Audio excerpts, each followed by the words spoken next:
ہم اس ملک میں یہ جو جرم ہو رہا ہے ملک کی جمہوریت کے خلاف، قوم کے خلاف، عوام کے خلاف، کہ آپ چوری کے پیسے سے پبلک کے نمائندوں کے ضمیر خرید رہے ہو، قوم اس کے خلاف ہے۔ تو میں خرید رہا ہوں نا، رشوت دے کے لوگوں کو خرید رہے ہیں، کوئی بک رہا ہے، کوئی خرید رہا ہے، تو ان کی ہم کیا مثال پیدا کر رہے ہیں؟ یعنی یہ کس طرف جا رہا ہے پاکستان؟ تو میں خرید رہا ہوں نا، لوگوں سے ووٹ لے کے آ رہے ہیں کہ ہم آپ کی بڑی خدمت کریں گے، وہاں جا کے لوگوں کی ووٹ لے کے اپنے ضمیر بیچ رہے ہیں۔ تو میں خرید رہا ہوں نا، یہ بھی ایک شرک ہے۔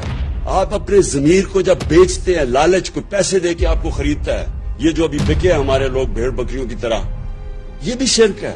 تو میں خرید رہا ہوں نا، کہ ان منافقوں کو، ان لوٹوں کو ہم سب مل کے ان کو شکست دیں۔ تو میں خرید رہا ہوں نا، سارے پاکستان کو پتا ہے کہ لوٹے کون تھے، لیکن الیکشن کمیشن کو نہیں ابھی تک سمجھ آ رہی لوٹوں کی۔ تو میں خرید رہا ہوں نا، میرے پاس ہے 5، اور اس کو کہیں کہ اگر ہمیں وہ 5 سیکیور کر دینا وہ والا 10 ہو جائے تو ہم یہ گیم ہمارے ہاتھ میں۔ میں خدا کی قسم کھا کے آج آپ کہہ رہی ہوں یہ فراڈ گیا ہے بالکل۔